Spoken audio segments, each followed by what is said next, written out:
The failed policy of the former Prime Minister, Mr. Khan, who pushed us to negotiate with Afghan government. He brought them here. The ISPR accused PTI for three things: digital terrorism, Political terrorism, and physical terrorism. In terms of allowing TTP to come back, reinforce and retrench themselves in KPK. PTI desire Mr. Khan to emerge as Pakistan's Khomeini. Why they are seeking the US good offices to, make him into a Pakistani Khomeini? I don't think Americans would be interested in any Khomeini-type revolution in Pakistan, but they would very much be interested if Pakistan could be denuclearized. Do you really expect them to support and rescue an individual who's facing serious charges and cases in Pakistan? I seriously doubt it. Richard Grenell. So tell us more about him. Well, should we take him seriously? Well, the way he has acted in his professional life, he should not be treated seriously.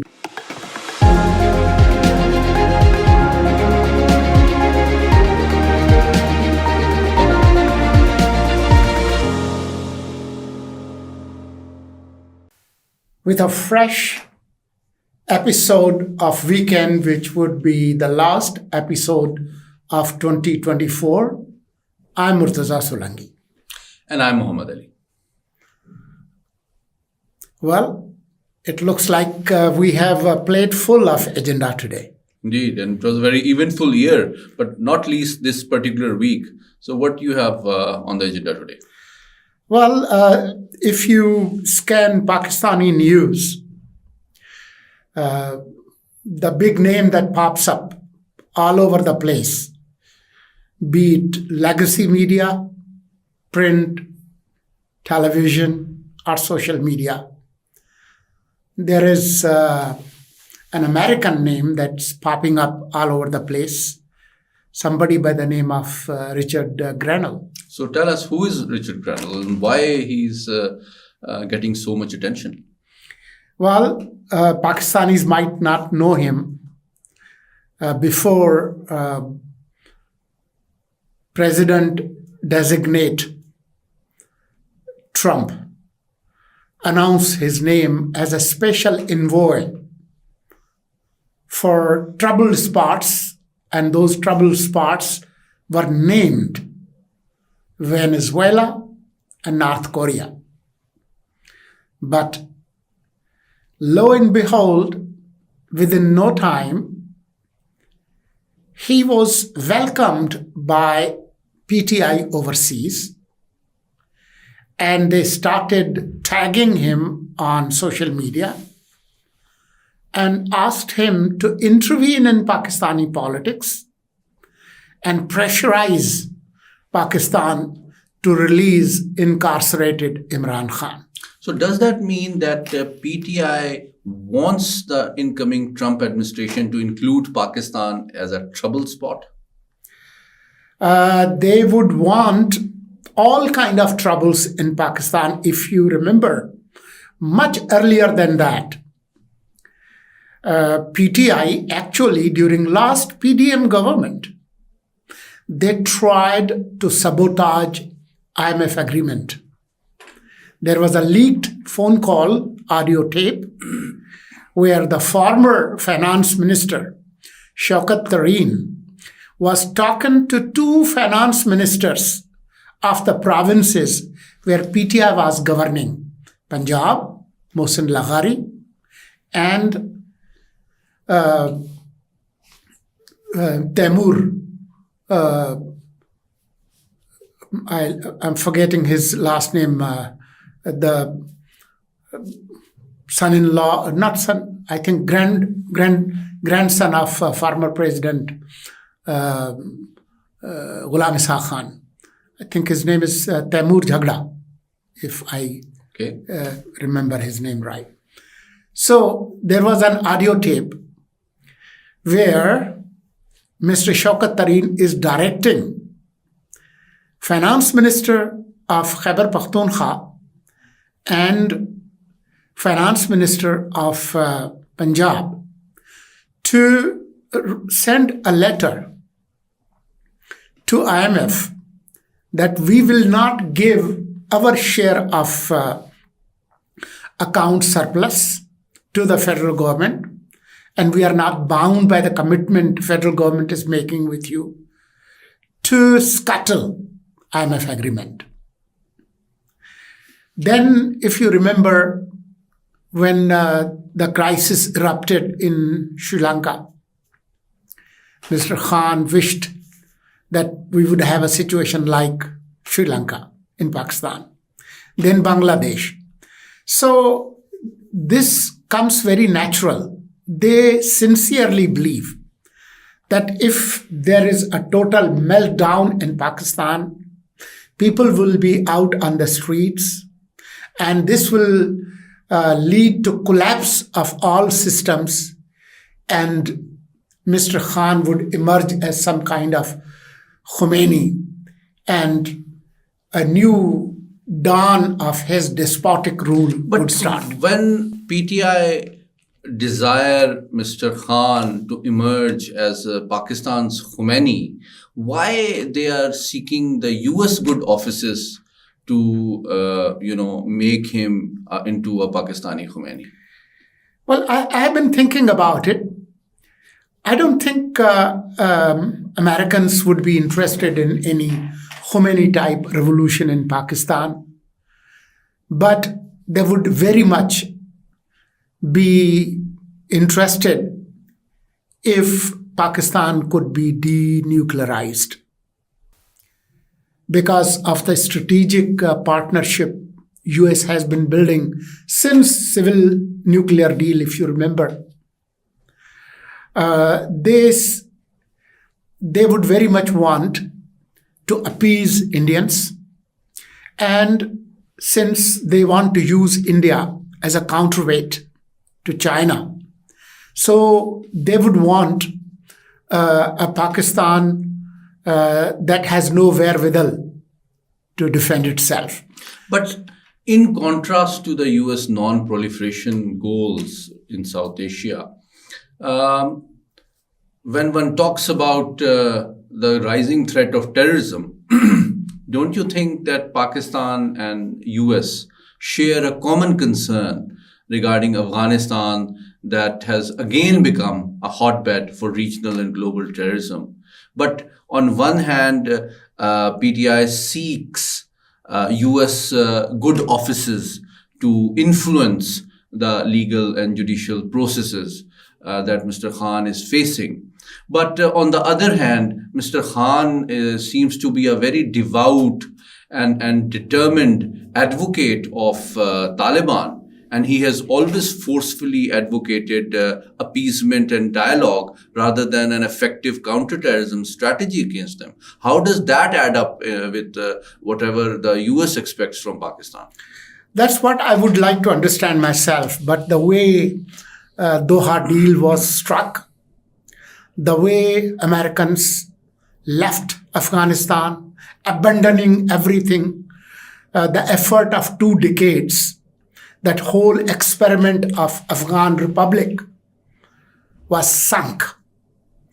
The way people were thrown to Afghan Taliban, and there are hundreds of thousands of Afghans who can't go home because they've been killed and butchered. People who were working for different non-governmental organizations which were supported by the US and Western governments, and they were just left high and dry.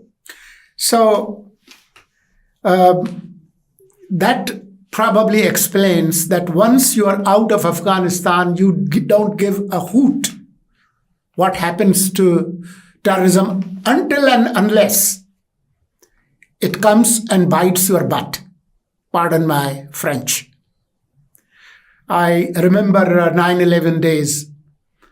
Um, there was a TV program on air, I think it was Fareed Zakaria, who said, remember, if you do not visit bad neighborhoods will visit you.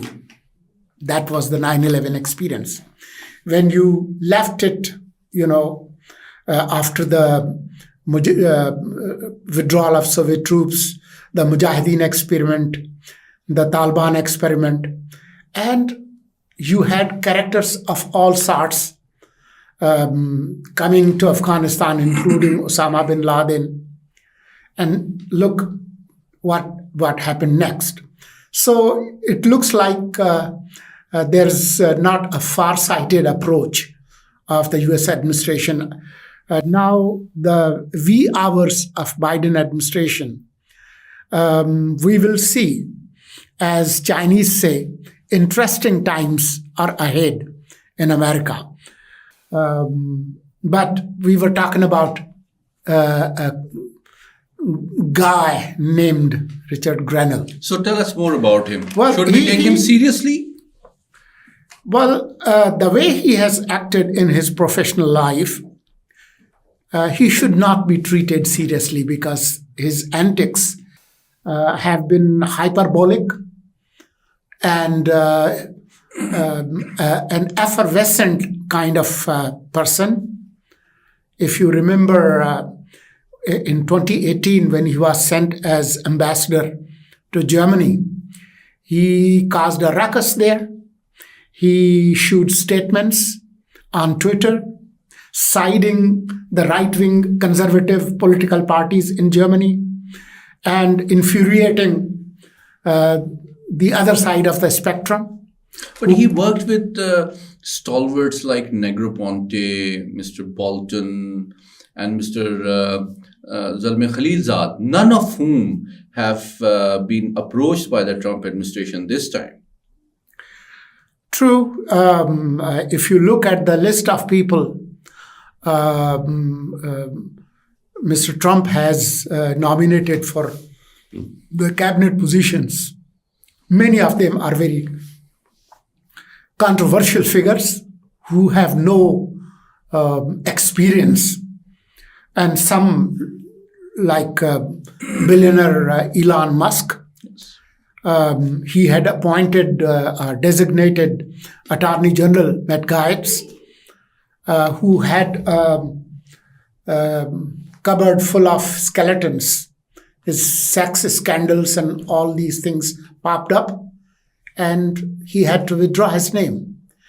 Even Mr. Grenell, when he was appointed ambassador, it took 18 months for the Senate to pass him for the position. And then he had to cut short his stint in 2 years. Then he was appointed acting director, national intelligence, and he ended up fighting with different intel agencies, and finally he quit. So he is known for that temperament.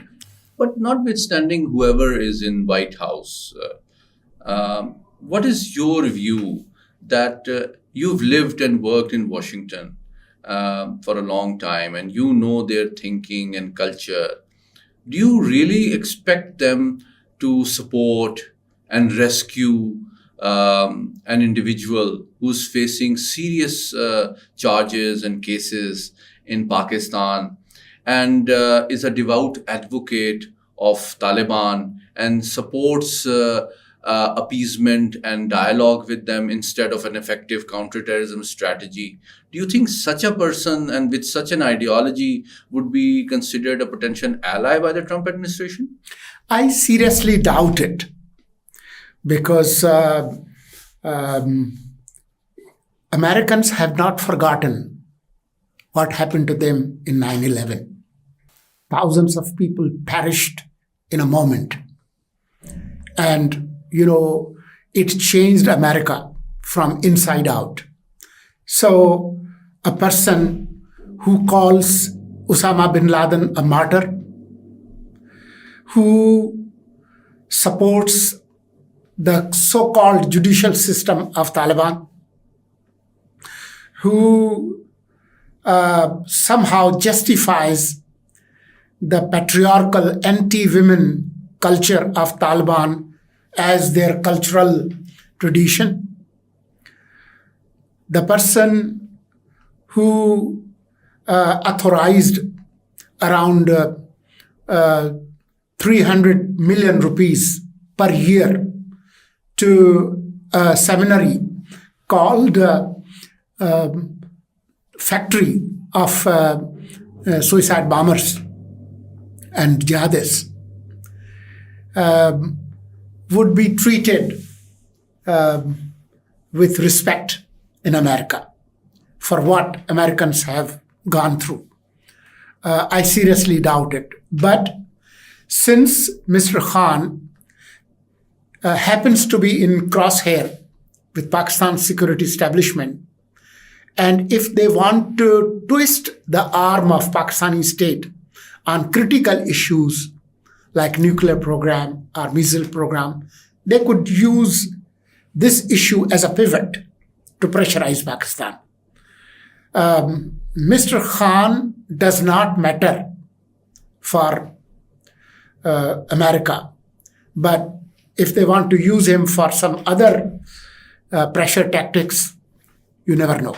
And that brings me to another very important development which took place a few days ago, which is the concern that European Union, Britain, and US State Department showed regarding the military courts. What's your take on that? I think it was a hasty comment by European Union and United States. Our military courts are a form of speedy trial. And France, UK, US have had many speedy courts in the past, including 2020 January 6 in Capitol Hill attack, twice in UK, in France. But what our military courts have just done, 85 people convicted, that's contingent upon final verdict of the Supreme Court. So those sentences are not final till Supreme Court finally allows it, and that is a sub judice matter. But unlike the previous military courts verdicts, these 85 cases have an additional layer of protection to those accused by giving them all the means to defend themselves, cross-examination, etc. So instead of a quick verdict, guilty or innocent, they will have a full case detail with them. And none of them have been given death sentence. The maximum sentence announced so far is 10 years. In UK, France, and even in US, all those cases that I told you about, the sentences have been even much higher, over 10 years. So today, the spokesperson of Pakistani Armed Forces was also asked this question at the press briefing, that whether the military courts meet the international standards and Pakistan's compliance with UN Charter and human rights record as well. And he believed and argued that, like you pointed out, military courts, despite having a military form, do provide whoever is the convicted person the right and opportunity to defend himself, to get himself a lawyer, to present facts and evidences and witnesses as well in defense, just like the civilian court, notwithstanding the fact that the convicted person reserves the right to file an appeal against the conviction at Superior Judiciary. So why is the Western community so worried and concerned about these military courts? As I said, it's too hasty because these people have to have the opportunity to appeal to Army Chief. They have the opportunity to go to High Court. They have the opportunity to go to Supreme Court, and then they can even appeal to the President of Pakistan for pardon. But these verdicts are not final because they are contingent upon the final verdict of the Supreme Court. So let's cut the long story short. Is this a diplomatic attempt to coerce Pakistan Army? I would say so. But I think Pakistan has given a good response, and probably they would not talk much about it because there are still many things up in the air. As I said, these convictions are contingent upon the final decision of the Supreme Court of Pakistan. But people do forget that these 85 people who have been just sentenced are part of the long series of people who have been sentenced, civilians in military courts starting 1972, over 1,000 people so far. Even under 4-year period of Mr. Khan, there's over 100 people, civilians. The last batch of people who were convicted under Mr. Khan, that number was 29, all civilians, and 3 of them were given death sentence. Indeed. So nobody talked about it, as if they were children of lesser God. So while Mr. Khan and his party seeks relief from the legal proceedings of the military court, they themselves use military court to convict some people charged with serious offenses and convicted them for death sentence as well. And they don't have the nerve and courage to apologize. How come the sentences to civilians by military courts under their tenure were kosher, and when they used what was rightly called political terrorism by DG ISPR, and he gave a long list of those political violence starting 2014, when they occupied PTV, when they attacked Parliament, when they defaced Supreme Court for 126 days, then May 25, 2022, then November 2022, then May 9, 2023. Now, fast forward to November 24 through 26 here in Islamabad. So did the US State Department, EU, and British Commonwealth Office express concern when people, including civilians, were convicted by the military court during Imran Khan's administration? Pinch me and wake me up, because I don't remember such a thing. Okay. Now let's move forward. I think the press conference was quite interesting and comprehensive. What else did you find interesting in the press conference? Well, I think he was asked to comment on the statement of Mr. Khan, who yesterday, talking to reporters in Adiala jails, said that we are facing terrorism and terrible security situation in Pakistan, especially in the province that his party rules, because of a failed Afghan policy. And I think he said, Mr. Khan said that Pakistan should talk to TTP and Pakistan should talk to Afghan interim government to resolve this issue.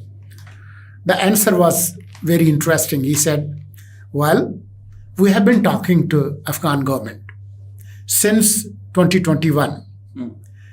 And even recently, we have talked to them directly, as well as with the help of intermediaries, with the help of friendly countries. But so far, they continue harboring terror groups that attack Pakistan. And that is something which the UN report Yes. on Afghanistan also acknowledged Yes. and expressed concern about. But one thing important that he said that we are facing these mass casualties and hike in terrorism because of the failed policy of the former Prime Minister, Mr. Khan, who pushed us to negotiate with Afghan government, and after that everything would be hunky-dory. These TTP fighters would come and they would be selling probably ice cream on the streets. He brought them here, and now we are facing the music. So, take the blame where it belongs. So basically, DG ISPR accused PTI for three things: digital terrorism, Political terrorism, and physical terrorism, in terms of allowing TTP to come back, reinforce and retrench themselves in KPK. If you remember, I had told you in one of our shows, when there were negotiations with Afghan Taliban and TTP under Mr. Khan, he agreed with them not only the rehabilitation of the thousands of those militant fighters, but also a process of reversal of FATA merger to give an area to all these militant groups, including Al-Qaeda. So that explains the mindset of Mr. Khan. So when we call him jihadi in genes, both the blue genes and GENES, what we are talking about. And it is also very interesting that the Prime Minister of Pakistan also reinforced Yes. what DG ISPR said today at the Yes. press conference at a superior, higher level forum, that with regard to Afghanistan, talks and terrorism cannot go go on together. simultaneously. Can't go together. And both these high-level statements from the political and the military leadership came a couple of days after our newly appointed special envoy on Afghanistan, Ambassador Sadiq, visited Kabul. He's a veteran. He knows Afghanistan very well. Yes, and he has good connections. He understands the processes in Afghanistan. He knows people. I think it's a great appointment. And he will make Afghans understand that, pick between TTP and Pakistan. You can't have both. Indeed. I think he's probably one of the best that we have, and he knows Afghanistan very well. And Afghans also trust and respect him. So I hope he rises to the challenge of managing this difficult episode of Pak-Afghan relations. And with these few words, I think we've exhausted the time for us. And viewers, thank you so much for joining us today. This has been a very eventful and interesting year. I hope you enjoyed joining us in this show. Keep watching us, and don't forget to give your feedback on these programs. Thank you so much.